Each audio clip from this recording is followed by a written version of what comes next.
जय Hind. Green library परिवार में आप सभी का स्वागत है। आज हम लोग पृथ्वी के आंतरिक संरचना के बारे में अध्ययन करेंगे। पृथ्वी जो हम लोग जानते हैं कि पृथ्वी के हम लोग ऊपरी सतह पर रहते हैं।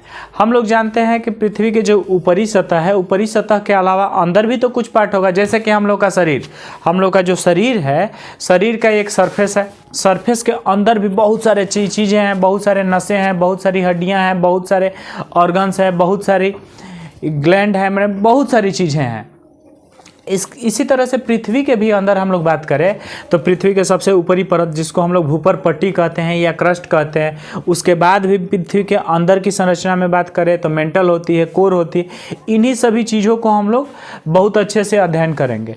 सबसे पहले हम लोग ये जानें कि पृथ्वी के गहराई को, पृथ्वी के विषय में जिस विज्ञान में अध्ययन करते हैं उसे भूगर्भ विज्ञान या जियोलॉजी कहते हैं। पृथ्वी को अगर हम लोग खोदते जाएं तो हम लोगों के पास ऐसे औजार या ऐसे इंस्ट्रूमेंट अभी उपलब्ध हैं जिनमें बहुत ज़्यादा गहराई तक खोदने की क्षमता नहीं है। हम लोग बहुत ज़्यादा अगर मेहनत करें तो 12 किलोमीटर से नीचे खोद ही नहीं पाएंगे। ऐसी कोई भी ड्रिल मशीन नहीं बनी है जो 12 किलोमीटर नीचे से खोदे। भूकंप या ज्वालामुखी, अगर भूकंप और ज्वालामुखी की बात करें तो भूकंप या ज्वालामुखी जो है वो 60 किलोमीटर ऊंचाई से ही ऊपर आती हैं। तो भूकंप और ज्वालामुखी से भी हम लोग बहुत ज़्यादा गहराई तक नहीं अध्ययन कर पाते हैं। लेकिन अगर बात करें पृथ्वी के अध्ययन के बारे में तो प्राकृतिक स्रोत में भूकंप और ज्वालामुखी के द्वारा ही आकलन किया जाता है कि पृथ्वी की केंद्र की जो गहराई है इतना औसतन होगी। तो हम लोग आइए जानते हैं कि पृथ्वी के सभी स्फेयरों के बारे में और इनके गहराइयों के बारे में, इनके घनत्व के बारे में, तथा ये इनका निर्माण कैसे हुआ है। सबसे पहले हम लोग देखते हैं पृथ्वी। ठीक है, पृथ्वी को अगर हम लोग बांटें तो 3 भागों में बांटा गया है। पृथ्वी के आंतरिक संरचना को 3 भागों में बांटा गया है और पृथ्वी के आंतरिक संरचना को 3 भागों में बांटा ऑस्ट्रिया के एक वैज्ञानिक थे, भूगर्भ वैज्ञानिक थे, जिनका नाम था स्वेस। स्वेस ने पृथ्वी की संरचनाओं को 3 भागों में बांटा। जैसे कि हम लोग देखते हैं, ऐसे पृथ्वी की संरचना को मान लीजिए कि एक खरबूजे के आकार से हम लोग ठेपा मार देते हैं। ठीक है, इसमें जो ये ऊपरी वाली सतह है इसको एक बांट लेते हैं, एक ये बांट लेते हैं, एक ये बांट लेते हैं। 3 स्फेयर हो गए। सबसे पहले वाले स्फेयर को, जो सबसे पहला वाला, जो सबसे ऊपर वाला आवरण जिस पे हम लोग रहते हैं, उसको अगर देखा जाए तो उसको कहते हैं हम लोग क्रस्ट। क्या कहते हैं? भूपर पट्टी। भूपर पट्टी, भू मतलब धरती और पर पट्टी मतलब उसके ऊपर की पट्टी, यानी कि भूपर पट्टी। तो भूपर पट्टी का जो पहला सतह है उसको क्रस्ट कहते हैं। उसके बाद उसके कुछ गहराई में जाने के बाद क्रस्ट के बाद आ जाता है मेंटल। क्या आ जाता है? मेंटल। और मेंटल के बाद की बात करें, क्रस्ट के बाद मेंटल, और मेंटल के बाद सबसे निचला सतह है उसे कहते हैं क्रोड। क्या कहते हैं? क्रोड कहते हैं। अगर आज के कंपटीशन में हिंदी और इंग्लिश दोनों को पूछ रहा है तो सबसे पहले हम लोग इंग्लिश में भी जान लें कि क्रस्ट को क्या कहा जाता है, मेंटल को क्या कहा जाता है और क्रोड को कहा जाता है। तो क्रस्ट को कहा जाता है लिथोस्फीयर। क्या कहा जाता है? लिथोस्फीयर। क्रस्ट को क्या कहा जाता है? लिथोस्फीयर। क्या कहा जाता है? लिथोस्फीयर। क्रस्ट को लिथोस्फीयर कहा जाता है। अगर मेंटल की बात करें तो इसे कहा जाता है पायरोस्फीयर। क्या कहा जाता है? पायरोस्फीयर। पायरोस्फीयर। उसके बाद से आपका जो कोर हो जाता है पायरोस्फीयर।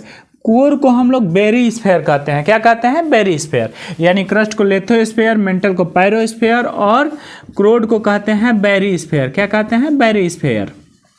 ये हो गया हमारा क्रस्ट, मेंटल, कोर। क्रस्ट को कहते हैं लिथोस्फीयर, मेंटल को कहते हैं पायरोस्फीयर और क्रोड को कहते हैं बेरिस्फीयर। अगर इनके हिस्सेदारी के परसेंटेज की बात करें तो पृथ्वी की संरचना में जो क्रस्ट की हिस्सेदारी है केवल 1% है। क्रस्ट 1% में है। मेंटल सबसे ज़्यादा हिस्से में है। जो मेंटल है वो 83% हिस्सों में इसकी हिस्सेदारी है। मेंटल के कितने हिस्सों में हिस्सेदारी है? 83% हिस्सों में हिस्सेदारी है। और क्रोड की बात करें तो ये बच गए 83 और 1 84। 100 में 84 घटाते हैं तो बच जाता है 16%। तो 16% में क्रोड है। तो ये हो गया आपका क्रस्ट, मेंटल और क्रोड। क्रस्ट को लिथोस्फीयर, मेंटल को पायरोस्फीयर और क्रोड को कहते हैं बेरिस्फीयर। बेरिस्फीयर कहते हैं। ठीक है, अब इसके बाद कहें तो इसका एक और नाम है। इनके निर्माण के आधार पे, इनमें किन किन तत्वों से मिल के बना है, इसके आधार पे विद्वानों ने इसका नाम रख दिया, जैसे सियाल, सीमा और नाइफे इसका नाम रख दिया। इसको भूपर पट्टी को इन्होंने सियाल कहा। क्या कहा? सियाल कहा इसे। क्यों कहा सियाल? ये सिलिकॉन और एल्युमिनियम से मिलकर बना है। जो भूपर पट्टी जिसको क्रस्ट बोलते हैं, जो क्रस्ट बना है वो सिलिकॉन और एल्युमिनियम से मिलकर बना है, इसीलिए इसे क्या कहते हैं हम लोग? सियाल कहते हैं। उसके बाद से आपका आ जाता है मेंटल। तो सियाल के बाद से आपका हो जाता है सीमा। क्या हो जाता है? सीमा। जो सीमा होता है ये सिलिकॉन और मैग्नीशियम का बना है, इसलिए इसे सीमा कहते हैं। उसके बाद से जो तीसरी सतह है इसे निफे कहते हैं। निफे इसलिए कहते हैं कि यह निकिल और फेरस से मिलकर बना है, यानी कि इसे हम लोग कह सकते हैं ना, सियाल, सीमा और निफे। क्रस्ट को सियाल, मेंटल को सीमा और क्रोड को निफे कहते हैं। तो सियाल, सीमा, निफे। क्रस्ट को लिथोस्फीयर, मेंटल को पेरोस्फीयर और क्रोड को बेरिस्फीयर कहते हैं। इनका घनत्व तो देखा जाए तो तीन चीजें हमेशा याद रखिए साइंस में। जैसे जैसे घनत्व बढ़ेगा दाब बढ़ेगा, दाब बढ़ेगा तो आपका क्या बढ़ेगा? टेम्परेचर बढ़ेगा। और जैसे जैसे हम लोग पृथ्वी के अंदर जाते हैं तो घनत्व बढ़ता है, दाब बढ़ता है और ताप बढ़ता है। घनत्व बढ़ने से दाब बढ़ेगा। जैसे जैसे कोई भी वस्तु है जिसमें कोई सामान हटाते जाए तो उसमें दबाव आ जाएगा कि नहीं? किसी सामान को ज़्यादा से ज़्यादा लगाने के लिए उसको दबाना जरूरी है ना। तो जैसे जैसे दबाए देंगे उसमें क्या आएगी? गर्मी होने शुरू होगी।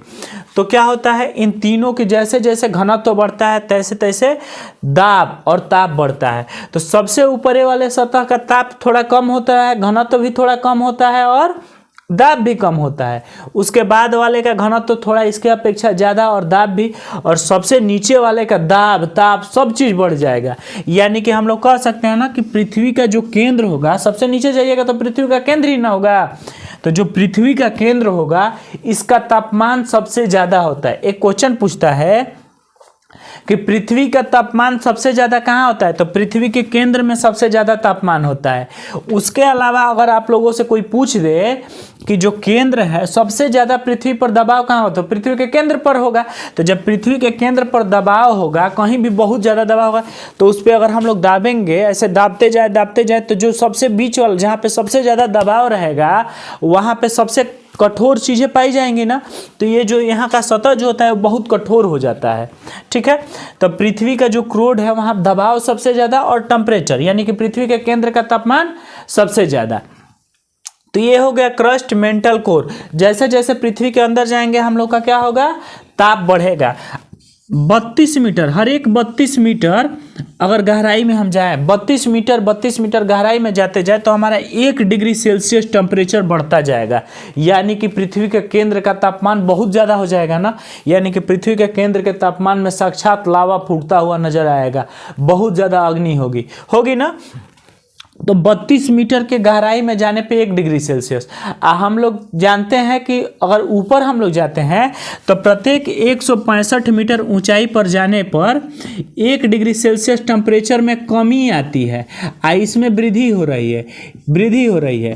तो एक क्वेश्चन तो ये भी हम लोग जान जाएंगे कि पृथ्वी के ऊपर जाने पे हम लोगों को ठंडी का सामना करेगा और पृथ्वी के अंदर जाने पे हम लोगों को गर्मी का सामना करेगा। अगर आप लोग इतिहास पढ़े तो आप लोगों को पता होगा कि पाषाण काल में लोग गड्ढा, जमीन को खोद के गर्तावास बनाते थे, गड्ढे का घर बनाते थे और उसी में मतलब इकट्ठा करके, तिनका पत्ता इकट्ठा करके उसी में सो जाते थे।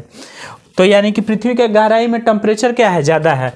तो पृथ्वी की संरचना की बात करें तो पृथ्वी के 3 भागों में बांटा गया, क्रस्ट, मेंटल, कोर। क्रस्ट की हिस्सेदारी पृथ्वी के निर्माण में 1%, मेंटल की हिस्सेदारी 83%, क्रोड की हिस्सेदारी 16%। क्रस्ट को लिथोस्फीयर कहा गया, मेंटल को पायरोस्फीयर कहा गया और क्रोड को बेरिस्फीयर कहा गया। ठीक है। घनत्व की बात करें तो सबसे कम घनत्व किसका होगा? अगर बात करें तो 2.9 से लेकर 2.75 से लेकर 2.90 तक इसका घनत्व होता है। अगर इसकी बात करें तो 2.90 से 6.75 तक इसका होता है। अगर इसकी बात करें घनत्व की तो 6.75 से mm में मापा जाता है इसको। अगर 6.75 से 9.0 तक इसका घनत्व होता है। यानी कि घनत्व सबसे ज़्यादा क्रस्ट का होता है, उसके बाद मेंटल का होता है, उसके बाद क्रोड का होता है। ठीक है। 32 मीटर की गहराई पे जाने पे 1 डिग्री सेल्सियस टेम्परेचर। इसका निर्माण सिलिकॉन और एल्युमिनियम से हुआ है। इसका निर्माण सिलिकॉन और मैग्नीशियम से हुआ है। और इसका निर्माण निकिल और फेरस से हुआ है। ठीक है। अगर हम लोग इसकी गहराई की आंतरिक संरचना के बारे में बात करें तो सबसे प्रामाणिक स्रोत पृथ्वी के आंतरिक संरचना को जानने का अभी तक साइंटिस्टों को मिला है या भूगर्भ वैज्ञानिकों को मिला है, वो है भूकंप या ज्वालामुखी। तो कैसा लगा आप लोगों को वीडियो में हम लोगों ने क्रस्ट मेंटल कोर के बारे में आज अध्ययन कर लिया, पृथ्वी की आंतरिक संरचना के बारे में अध्ययन कर लिया। धन्यवाद।